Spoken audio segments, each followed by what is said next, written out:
বর্তমান কিন্তু ফোন দিয়ে যে কোনো কাজ করতে গেলে শুধু অ্যাড আর অ্যাড আসে, এগুলো কিন্তু মানুষকে বোরিং করে দেয়, এগুলো আর দেখতে ভালো লাগে না।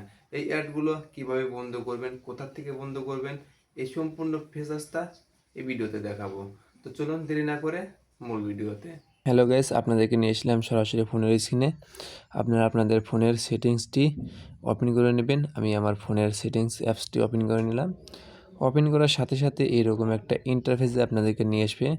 উপরেই দেখতে পাচ্ছেন সার্চ আইকন, এই সার্চ আইকনটিতে আপনারা ট্যাপ করবেন। ট্যাপ করার সাথে সাথে এখানে আপনারা লিখে দিবেন ডিএনএস।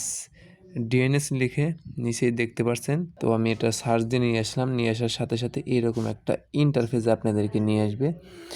তো নিয়ে আসার সাথে সাথে আপনারা এখানে ক্লিক করবেন। ক্লিক করার সাথে সাথে এই জায়গায় আপনারা দেখতে পাচ্ছেন যে কাস্টম নামে একটা অপশন আছে। এই কাস্টম নেমে আপনারা ক্লিক করবেন।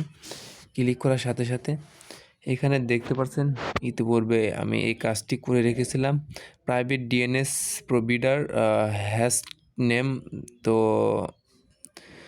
Private DNS provider host name এটা দেখতে পাচ্ছেন dns.adguard.com। এটা লিখে আমি সেভ করে দিয়েছিলাম। তো আমার এই ফোনে কিন্তু এখন অ্যাড আসা কমিয়ে দিয়েছে বা অ্যাড আসেই না।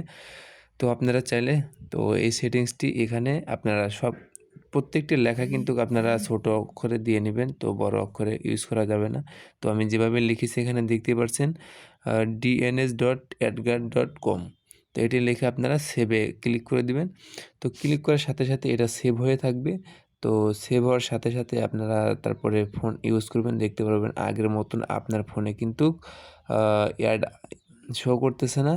তো আপনারা ইতিপূর্বে যে অ্যাডের বিরক্তিকর হয়েছিলেন, তো সেই বিরক্তিকর অ্যাড এসে আপনাদেরকে কখনো বিরক্ত করবে না। আপনাদের ফোন আগের সাথে অনেক ভালোভাবে চালাতে পারবেন। এই ছিল মূল ভিডিও। ভিডিওটি ভালো লাগলে অবশ্যই লাইক কমেন্ট শেয়ার করে অন্যদেরকে দেখার সুযোগ করে দেবেন। খোদা হাফেজ।